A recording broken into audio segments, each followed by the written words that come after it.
My name is Emily, a 27-year-old CEO of a fashion brand. I just started my business and there's so much to do every day.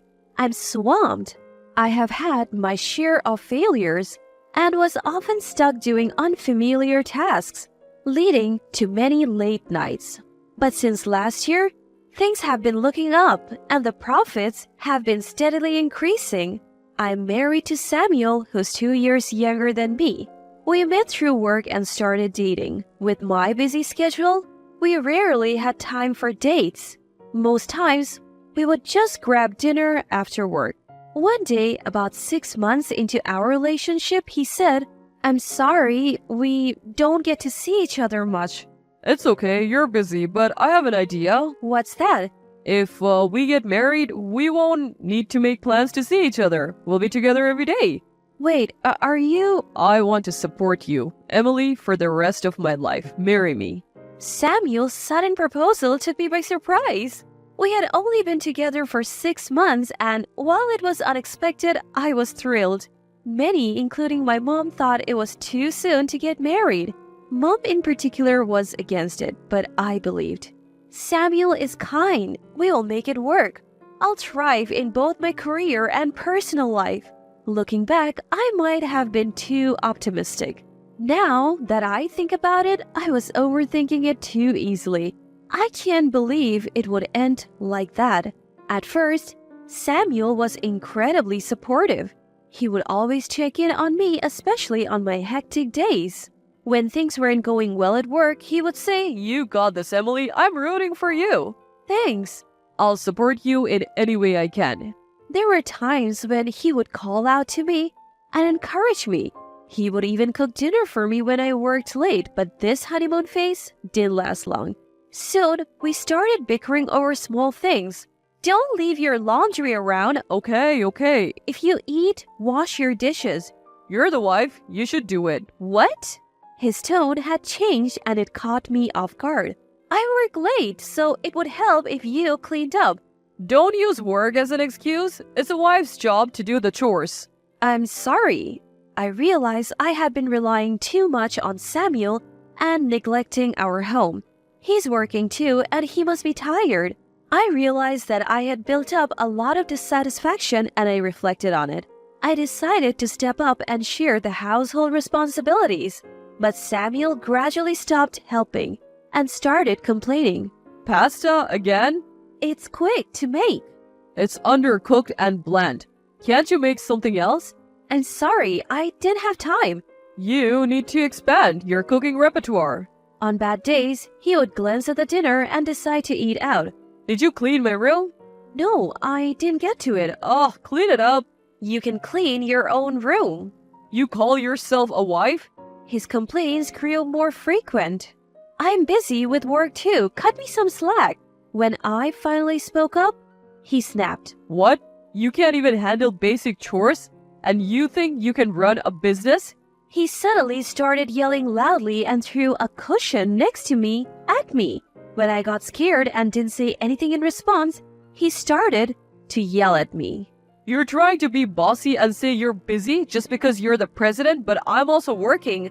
"I know you're working too, but..." Don't act like you're the only one who's busy.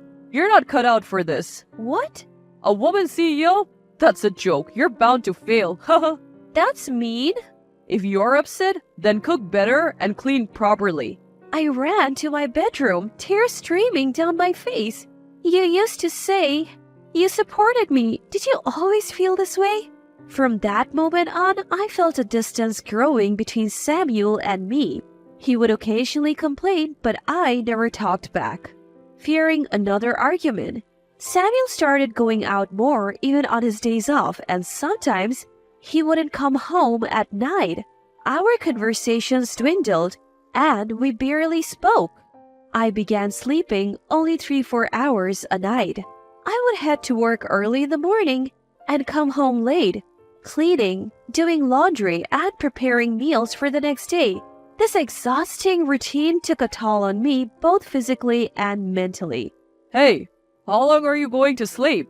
I was jolted awake by Samuel's voice. In a panic, I checked the time. I was running late. It seemed I had fallen asleep on the sofa the previous night. Oh no, I'm going to be late.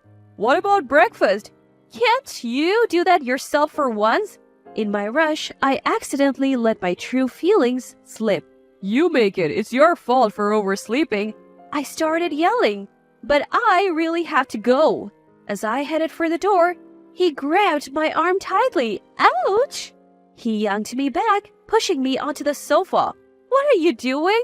You think I can go to work hungry? I was terrified by Samuel's aggressive behavior. Fearing he might get even more violent, I decided to make breakfast quickly after informing my colleagues I would be late. Samuel ate the freshly made meal in silence.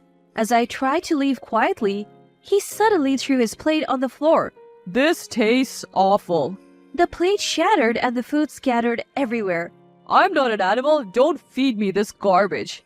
Terrified, I ran out of the house. I was scared to go home that day. I wondered if I could ever have a peaceful life with Samuel. Lately, due to the stress at home, I found myself dozing off during meetings, and it started affecting my work. When I came home after working late, Samuel was still awake. Welcome back. That's what he said. He rarely greeted me like this. The mess from the morning was cleaned up and the broken plate was gone. It felt eerie, as if nothing had happened. I finished my chores as usual and Samuel brought me a cup of coffee. How was work? Thanks, it's going okay. I was taken aback by Samuel's sudden kindness. We're doing better, profits are stabilizing. That's good. Keep it up. I'm going to bed. Maybe he felt remorseful about the morning and was trying to be nice. That's all I thought about it at that time. But the next month, I noticed something odd. Can I ask you something? What? Your paycheck was really low this month. Did something happen? I changed jobs. What do you mean? You're earning well, so it's not a problem, right? Well, we're managing, but when my income became stable, Samuel quit his job on a whim and started working part-time. He was hardly committed, often skipping work. He also began bar hopping till the early hours. His sudden kindness was not out of remorse, but to check on my earnings. I couldn't hold back my anger anymore. I can't bear to live without working, playing with other people's money and not helping out with the housework. What's your deal? What? You quit your job without discussing it and you're out drinking every night? Isn't that strange? So what? You're the one earning. But you're spending my money on drinks more than our living expenses. Then earn more. Haha. What do you think you're doing? You're so annoying. Are you cheating on me? What? Why would you think that? I can tell, even if you hide it. Do you have any proof? I had a gut feeling something was off, even though I didn't have concrete evidence. For instance, he would come home smelling of perfume or suddenly dress up more stylishly. I might not have proof, but I can sense these things. Is that your woman's intuition? Oh. Yes, stop cheating and get a proper job. Shut up. With that, Samuel slapped me hard across the face. Ouch! I fell backward, landing on my behind. The pain stung and tears welled up in my eyes. Just work and keep your nose out of my business. I was in shock and couldn't move for a while. He continued to shout at me.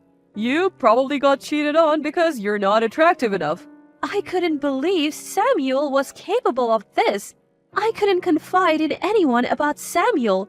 My parents had been against our marriage, and I had a weird sense of pride about not showing weakness at work. A few days later, I had to go on a business trip. I decided to go on an inspection tour to a local factory and was away from home for a few days. I felt a little relieved. Thanks to my business trip, I can get closer to Samuel. Recently, due to Samuel, my fatigue was at its peak. During my business trip, I didn't have much to do other than sightseeing, so I was able to return to the hotel early and rest.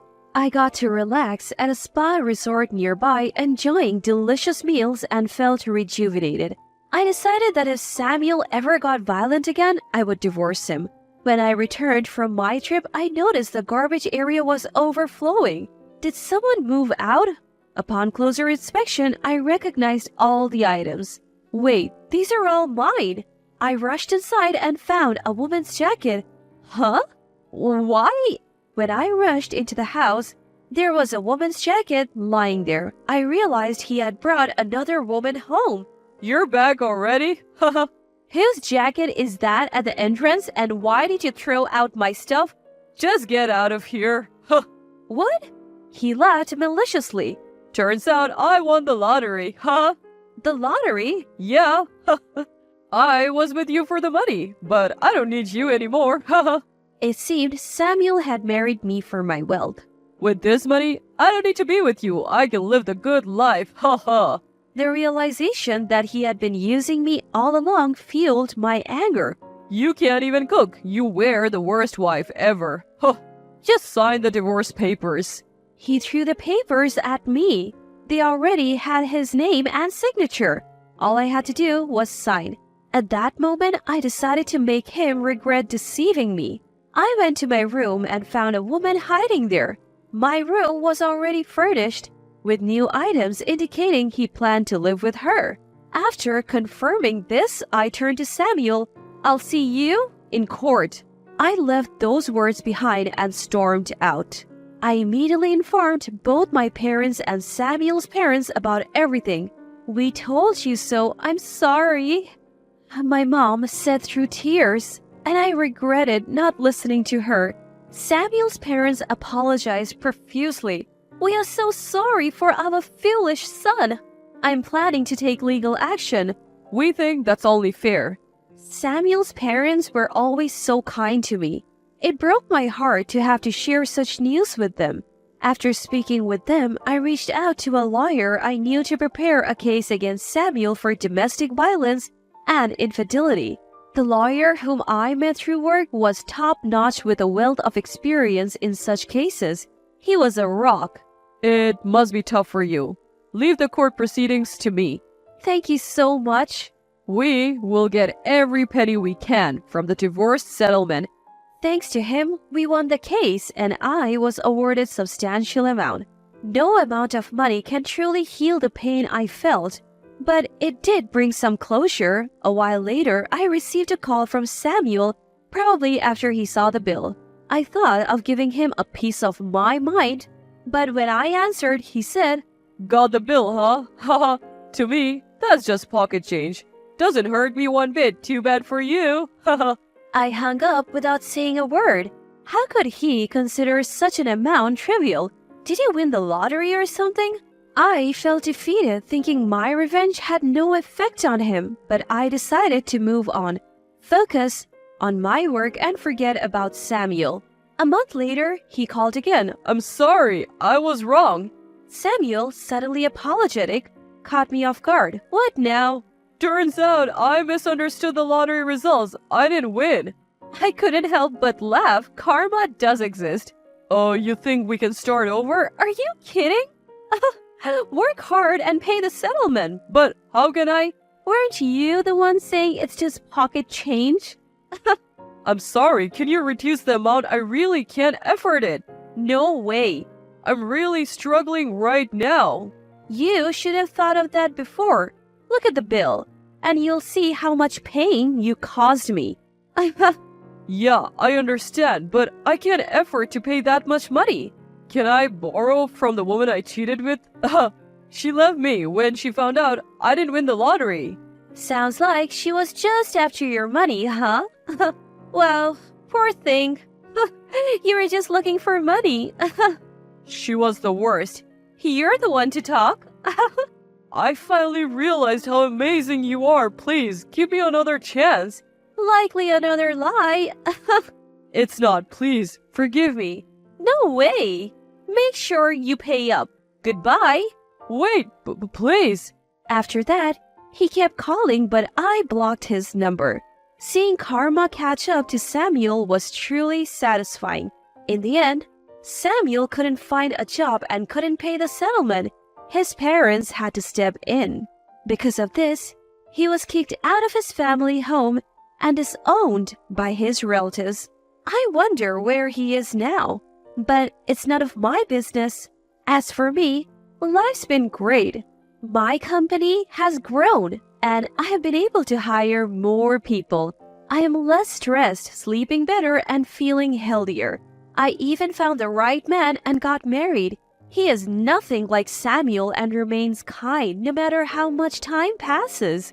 He supports me, compliments my cooking, and helps around the house.